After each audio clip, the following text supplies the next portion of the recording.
గుళ్ళె లింగాన్ని మింగేటోడ్రా వీడు అని వెనకటోళ్ళు సామెతలు చెప్తా అంటే గసంటోళ్ళు ఉంటారా?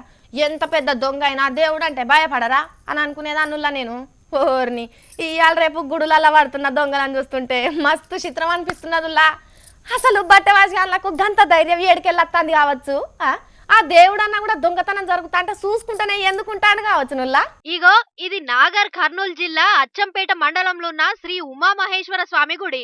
ఈడ కనిపిస్తున్నోళ్ళని చూస్తున్నారా?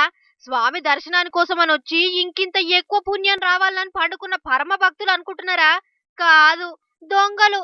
అగో పండుకున్నట్టే పండుకున్నారు గాని ఆ లేసుడు చూడుర్రి, ఆ సైగలు చూడుర్రి.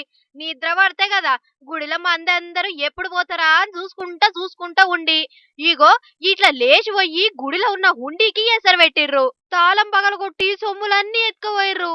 అరే, చిన్న బుడ్డ కెమెరాలున్నాయి, మరి హుండీని పగలగొట్టే వీడియోలు చూపిస్తలేరేంది అని అనుమానపడుతున్నారు కదా. కానీ ఇక్కడికి వచ్చినోళ్ళు మామూలు దొంగలు కాదు. గుడిని మొత్తం ఎన్నడో స్కాన్ చేసి పెట్టుకున్నట్టున్నారు. కెమెరాలు పని చేయకుండా కరెంటు బంద్ చేసిర్రు. ఎటుకెళ్ళి పోతే హుండీ ఉంటది, ఎప్పుడు దొంగతనం చేస్తే ఎక్కువ సొమ్ము దొరుకుతది అన్నది కూడా వీళ్ళకు బరాబర్ తెలుసునట. ఈ నడుమనే శివరాత్రి పండుగకు మస్తు మంది వచ్చిర్రట. వాళ్ళిచ్చిన కానుకలే కాదు, శానా రోజుల కాడ నుంచి ఈ హుండీని తెరవలేదు అన్న సంగతి కూడా ఈ దొంగలు తెలుసుకొని ఇగో ఇట్లా ప్లాన్ వేసిర్రు అన్నట్టు.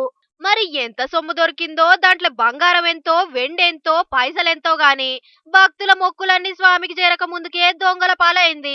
ఎదురుగా దేవుడున్నాడు. ఇయ్యాల కాకున్నా మనకు ఎన్నటికన్నా చెడు జరుగుతుందన్న భయం అస్సలు లేదు. మరి పోలీసులన్నా దొరకబట్టి ఏమన్నా భయం చెప్తారో, అది ఎప్పుడు జరుగుతుందో చూడాలి.